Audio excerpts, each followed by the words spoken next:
Hello students, पिछले video में हम लोग रिसोल्यूशन ऑफ वेक्टर्स देख रहे थे। रिवाइज भी कर चुके थे हम लोग। पिछले वीडियो में कुछ एग्जाम्पल्स भी देख चुके थे। अब आगे कुछ और एग्जाम्पल्स देखते हैं जिससे कि हम लोग का रिसोल्यूशन ऑफ वेक्टर्स पूरी तरह से क्लियर हो जाए। इस वीडियो में काफी सारे एग्जाम्पल्स देखेंगे। इन एग्जाम्पल्स के माध्यम से जो भी डाउट्स है रिसोल्यूशन में सब कुछ को क्लियर कर लेना है। पहला एग्जाम्पल इस वीडियो का देखते हैं। First question is the sum of three vectors shown in the figure is 0. Find the magnitude of vectors OB and OC. OB and OC का मैग्नीट्यूड हम लोग को निकालना है। वेक्टर्स पहले देखो, तीनों वेक्टर्स क्या है। एक वेक्टर OA है जिसका मैग्नीट्यूड 5 यूनिट्स दिया हुआ है। OB दूसरा वेक्टर है जिसका मैग्नीट्यूड पता नहीं है। OC तीसरा वेक्टर है जिसका मैग्नीट्यूड हमें नहीं पता है। इन तीनों का सम हमें 0 दिया हुआ है। अब क्या करना है, देखो हमारा x component and y component तीनों के सम का 0 होना चाहिए। ओ ए वेक्टर का कंपोनेंट्स निकालें तो क्या आएगा, सिर्फ -5j cap. Negative y direction में है इसलिए -5 and direction j cap. x component इसका 0 है। O A vector, O B vector यह कितना है, इसको मान लो ax i cap. a units i cap direction में है ना, इस डायरेक्शन में है यह। एंड ओ सी वेक्टर जो है इसका मैग्नीट्यूड को थोड़ी देर के लिए मान लो b यूनिट्स है। ठीक है, b यूनिट्स है तो अब ये 45 डिग्री का एंगल बना रहा है। तो क्या होगा, b cos 45 degree negative direction में minus b by square. cos 45 degree कितना होता है, 1 by square root 2 minus b by square root 2 I cap plus b by square root 2 J cap. यही होना है। तीनों के सम का मैग्नीट्यूड 0 है, मतलब आई कैप डायरेक्शन में 0 आने वाला है, जे कैप डायरेक्शन में भी 0 आने वाला है। तो अगर j को 0 कहते हैं तो क्या होगा, -5 plus b by square root 2, इन दोनों का सम 0 होना चाहिए। दैट मीन्स स्क्वायर रूट 2 भी था यहां पे, -5 is equal to b by square root 2, sorry -5 plus b by square root 2 is equal to 0।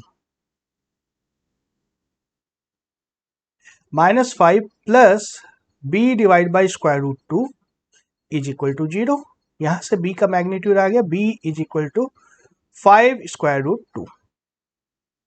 ठीक है, एंड जब हम लोग आई डायरेक्शन में 0 करेंगे तो क्या मिलेगा, ये दोनों मिल जाएगा, है ना। इन दोनों का सम 0 करना है, यानी कि a माइनस b का मैग्नीट्यूड है 5 times square root 2 divide by square root 2, this is equal to 0। Square root 2 cut गया, a का मैग्नीट्यूड क्या आ गया, a इज इक्वल टू 5। यानी कि हम लोग का o भी था, a था, यह 5 यूनिट्स है।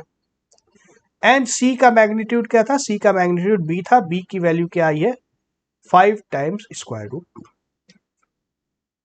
ठीक है, बन गया। चलो एक और क्वेश्चन देखते हैं हम लोग।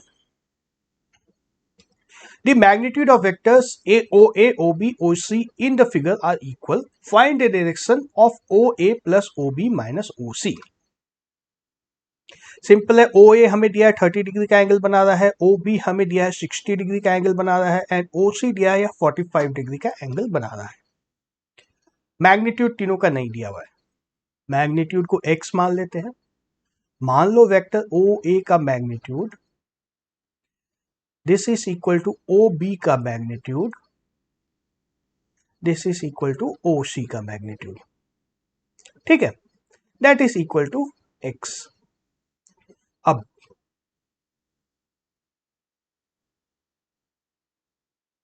ठीक है, अब OA वेक्टर हम लोग को निकालना है। OA वेक्टर क्या होगा, कंपोनेंट्स में ब्रेक कर दो, क्या होगा, x cos 30 degree I cap plus x sin 30 degree J cap. यह किसके बराबर आता है, X square root 3 divide by 2 I cap plus X by 2 J cap. O B की बात करें हम लोग तो क्या आएगा, X cos 60 degree I cap minus X sine 60 degree J cap, है ना। जे कैप नेगेटिव डायरेक्शन में होगा, आई कैप पॉजिटिव डायरेक्शन में है, जे कैप नेगेटिव डायरेक्शन में। क्या हुआ, X divide by 2 I cap minus X square root 3 divide by 2 J cap. And O C की बात करें तो 45 डिग्री का एंगल बन रहा है, कॉस भी 1 बाई स्क्वायर रूट 2 होगा, साइन भी 1 बाई स्क्वायर रूट 2 होगा, यानी कि ये क्या हो जाएगा, minus X divide by square root 2 I cap plus X divide by square root 2 J cap. हमें चाहिए O A plus O B minus O C, तो निकाल दो। अब क्या दिक्कत है, O A plus O B minus O C vector, यह कितना होगा, आई कैप डायरेक्शन में आने वाला है X square root 3 divide by 2 plus X divide by 2 minus X divide by square root 2। And J cap direction में क्या आने वाला है, X divide by 2 minus X square root 3 divide by 2 plus X divide by square root 2।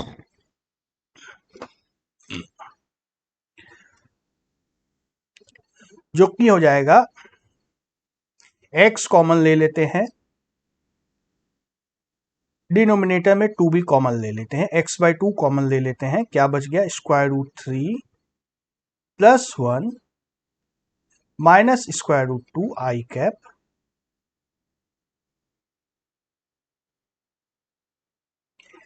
Plus J cap direction में भी x by 2 को common ले लेते हैं, 1 minus square root 3 plus square root 2।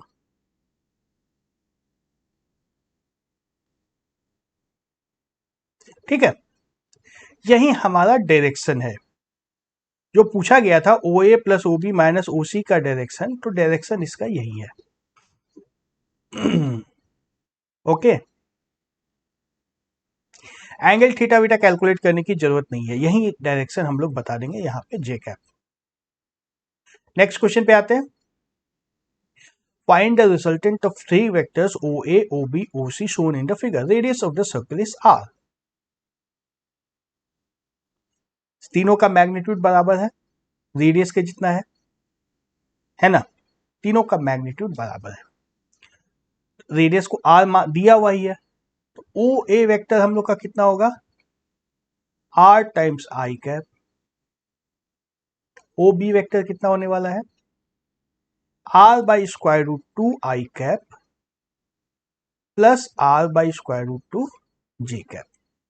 And O C vector कितना है, R times J cap.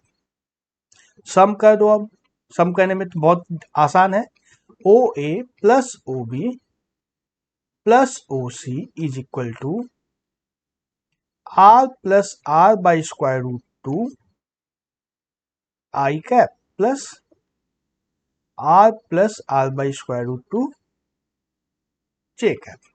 यही sum आ गया हमारा। ऐसे ही कंपोनेंट्स लेने के बाद, रिसॉल्व करने के बाद एडिशन बहुत आसान हो जाता है, एडिशन बहुत आसान हो जाता है। नेक्स्ट क्वेश्चन देखते हैं, the resultant of vectors O A plus O B is perpendicular to O A, मतलब रिजल्टेंट कुछ इस डायरेक्शन में होगा, वाई डायरेक्शन में होगा, है ना, इस डायरेक्शन में रिजल्टेंट हम लोग का दिया हुआ है। Find the angle A O B, A O B angle हम लोग को निकालना है। क्या होगा, रिजल्टेंट वाई डायरेक्शन में है, मतलब एक्स डायरेक्शन में मैग्नीट्यूड जो 4 यूनिट्स है यहाँ पर, एक्स डायरेक्शन में ओ ए है, ओ ए हम लोग का क्या है, O A vector is equal to 4 units in I cap direction, and O B कितना होगा 6 times cos theta I cap plus 6 times sine theta J cap, and X direction में बराबर है, एक्स डायरेक्शन में मैग्नीट्यूड हम लोग का 0 आएगा सम का। एक्स डायरेक्शन में सम क्या आने वाला है 4 times I cap plus 6 times cos theta is equal to 0, यानी कि 4 is equal to -6 cos theta. यहां से कॉस थीटा क्या आता है -2/3। ठीक है, यहां से थीटा की वैल्यू हम लोग को निकाल देनी है, कॉस इनवर्स -2/3। बस एंगल इज कॉस इनवर्स -2/3। ये याद रखने वाली वैल्यू नहीं है तो इसको याद नहीं रखना है। नेक्स्ट क्वेश्चन है, write the unit vector in the direction of this vector a is equal to 5 times I cap plus j plus -2 times k cap. A vector का सबसे पहले तो मैग्नीट्यूड निकालना होगा, कितना होगा ये, मैग्नीट्यूड होता है स्क्वायर रूट ऑफ तीनों टर्म्स का, 5 square 25 plus 1 plus 2 square 4 square root of 30। ठीक है, ए का मैग्नीट्यूड यह दिया है। अब इसी डायरेक्शन में हम लोग को यूनिट वेक्टर चाहिए, यूनिट वेक्टर चाहिए तो मैग्नीट्यूड से डिवाइड कर देंगे, है ना। A vector divide by O A vector का मैग्नीट्यूड, ए वेक्टर का मैग्नीट्यूड यह क्या है 1 by square root 30 into 5 times I cap plus J cap -2 times K cap, यही यूनिट वेक्टर होगा, है ना। इसका डायरेक्शन तो यही है, इस वेक्टर का डायरेक्शन यही है, एंड इसका मैग्नीट्यूड क्या है 1 बाई स्क्वायर रूट 30 से इधर का स्क्वायर रूट 30 आता है, मैग्नीट्यूड निकालेंगे तो क्या आएगा square root 30 divide by square root 30, दोनों कैंसिल होकर के मैग्नीट्यूड मिल जाएगा 1 unit. So this is a unit vector. बड़ा इंटरेस्टिंग सवाल है, if magnitude of a vector plus B vector is equal to magnitude of a vector minus B vector so that a vector is perpendicular to b vector, कैसे बनाएंगे इस question को, बड़ा ही interesting सवाल है ये। कुछ नहीं दिया है, सिर्फ दिया है a प्लस बी का जो मैग्नीट्यूड है वहीं a माइनस बी का भी मैग्नीट्यूड है। देखो ज्योमेट्री से अब याद करो इसको, हम लोग जो कंस्ट्रक्शन करते थे पैरेललोग्राम लॉ से एडिशन करते थे, है ना, a और b इस तरह से दो वेक्टर्स लेते थे, एंड इस पैरेललोग्राम के डायगोनल्स के अलोंग होता था a plus b and a minus b. याद आ रहा है, a प्लस बी इधर आता था एंड a माइनस बी के लिए क्या करते थे, b का नेगेटिव हम लोग नीचे की तरफ निकाल देते थे इस तरह से, एंड देन नीचे में डायगोनल पूरा कर देते थे।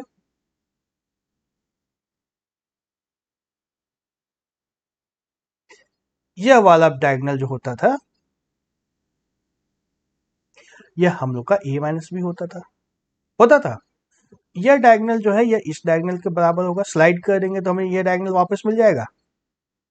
तो ये एक पैरेललोग्राम के दोनों डायगोनल्स की हम लोग बात कर रहे हैं, हम लोग पैरेललोग्राम्स के एक पैरेललोग्राम के दोनों डायगोनल की बात कर रहे हैं, और यह कर रहे हैं कि both the diagonals are equal in length, a plus b एक डायगोनल है, दूसरा डायगोनल a माइनस बी है, दोनों का लेंथ बराबर है, दोनों का मैग्नीट्यूड बराबर है।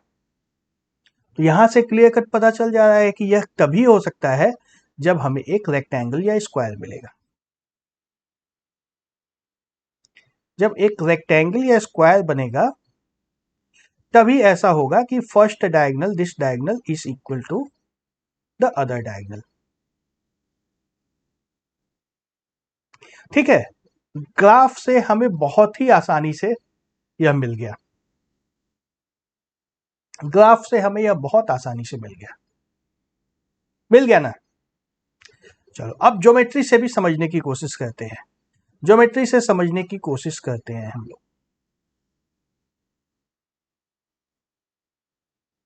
ज्योमेट्री से जब अगर बनाएंगे तो मान लो हमारे पास ए वेक्टर जो है यह ए एक्स आई कैप है प्लस ए वाई जे कैप है, एंड जो बी वेक्टर है यह B X I cap plus B Y J cap है।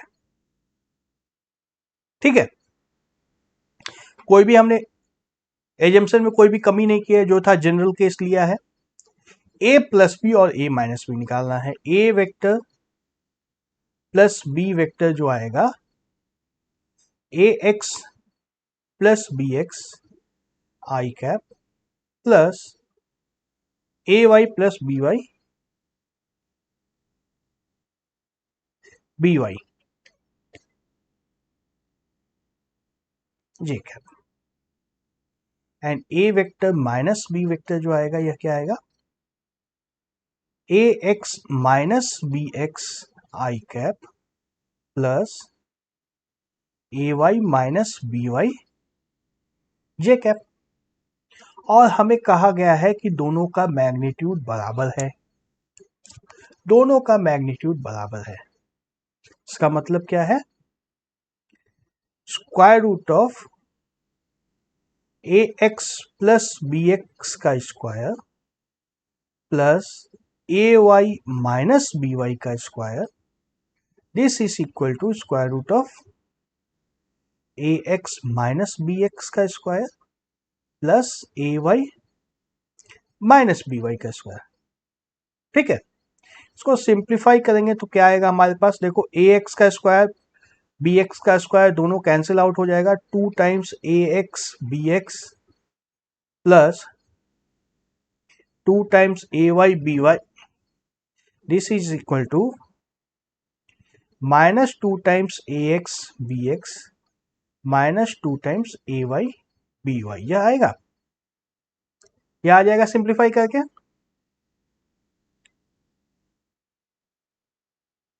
कैंसिल आउट फिर से कर दो, क्या आता है A x B X is equal to minus of A Y B Y, this implies A X divide by A Y is equal to minus of B Y divide by B X. ठीक है, यहां से दिख रहा है कि हमें ये दोनों वेक्टर्स जो है परपेंडिकुलर है। ये कब होगा, ऐसा कंडीशन तभी होगा जब दोनों वेक्टर्स परपेंडिकुलर होते हैं। खैर, ये अगर अभी समझ में नहीं आ रहा है तो ज्यादा घबराने की बात नहीं है, यह कोऑर्डिनेट ज्योमेट्री में बहुत अच्छे से हम लोग इसको सीखेंगे। क्वेश्चन अभी आ गया वेक्टर के टर्म में, तो ग्राफ से अभी समझ सकते हैं। एलजेब्रा से यही कंडीशन होता है जो कोऑर्डिनेट ज्योमेट्री में हम लोग सीखेंगे। दो लाइंस, देखो वेक्टर दो लाइन बनेंगे, दो वेक्टर है, एक वेक्टर कुछ इस तरह से आएगा, दूसरा वेक्टर कुछ इस तरह से आएगा, आएगा ना। ये दोनों लाइन परपेंडिकुलर कब होते हैं, यह दोनों लाइन परपेंडिकुलर होने का कंडीशन यही होता है जो कि कोऑर्डिनेट ज्योमेट्री में आने वाला है। ओके, चलो नेक्स्ट क्वेश्चन देखो, can a vector have zero component along A line still have non zero magnitude. देखो, जीरो कंपोनेंट अलोंग ए लाइन, जीरो कंपोनेंट अलोंग ए लाइन, एक वेक्टर मैं बनाता हूं। देखो, वेक्टर अगर मैं लेता हूं, मान लो यह हमारे कोऑर्डिनेट एक्सिस हैं, x axis and y axis इस तरह से बने हुए हैं, एंड एक वेक्टर मैं लेता हूं, ये मान लो यहां पे मैंने ड्रॉ किया 2 यूनिट्स लेंथ का। तो हमारा वेक्टर ए जो है, ए क्या है, O A vector is equal to 2 times I cap. इसका कंपोनेंट वाई डायरेक्शन में क्या है, वाई डायरेक्शन में कंपोनेंट क्या है, जीरो। वाई डायरेक्शन भी एक लाइन है, तो वी हैव वन वेक्टर जिसका मैग्नीट्यूड एक किसी एक लाइन के अलोंग कंपोनेंट 0 है but still the vector has some magnitude, O A vector का मैग्नीट्यूड 2 यूनिट्स है, ओ ए वेक्टर का मैग्नीट्यूड 2 यूनिट्स है। तो यहाँ पे आंसर क्या आया? Yes, a vector can have magnitude 0 units along a line, still have non-zero magnitude.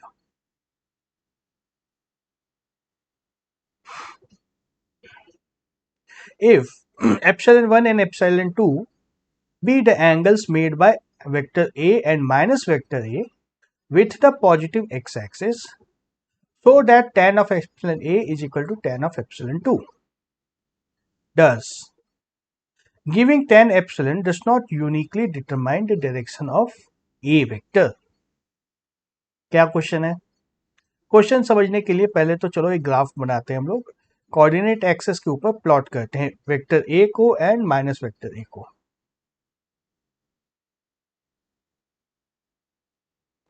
ठीक है, तो यदि हम लोग का वेक्टर ए कुछ इस तरह का बनाते हैं तो माइनस वेक्टर ए इधर नेगेटिव डायरेक्शन में आ जाएगा।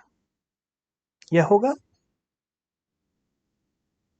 यह हम लोग का वेक्टर ए है, ये वेक्टर माइनस ए है, A vector minus A vector. क्या दिया है? Epsilon A and epsilon 2, epsilon 1 and epsilon 2, ये एप्सिलॉन 1 है एंगल, एंड यह एंगल जो है यह एप्सिलॉन 2 है। ठीक है, ठीक है। ए वेक्टर क्या है हम लोग का? A X I cap plus A Y J cap, ऐसा मान सकते हैं। माइनस ए वेक्टर क्या होगा? Minus A X I cap minus A Y J cap. होगा ना? होगा, ठीक। tan एप्सिलॉन 1 कितना होगा? A Y divide by A X होगा, एंड tan ऑफ एप्सिलॉन 2 कितना होगा? Minus A Y divide by minus A X, जो दोनों माइनस कैंसिल आउट हो जाएगा, ए Y divide by A x हमें फिर से मिल जाएगा। मिल रहा है?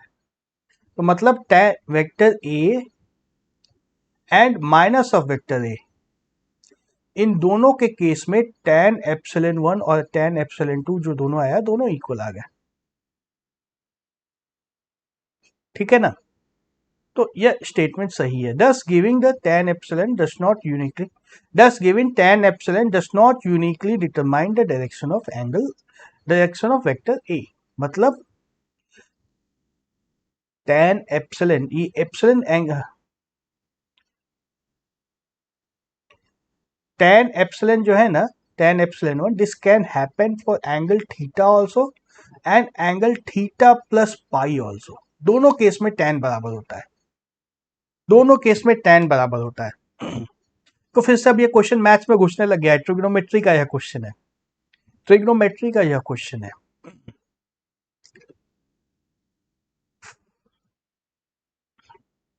अगर एंगल 45 डिग्री मान लो हमें दिया हुआ है, tan 45 डिग्री कितना होता है?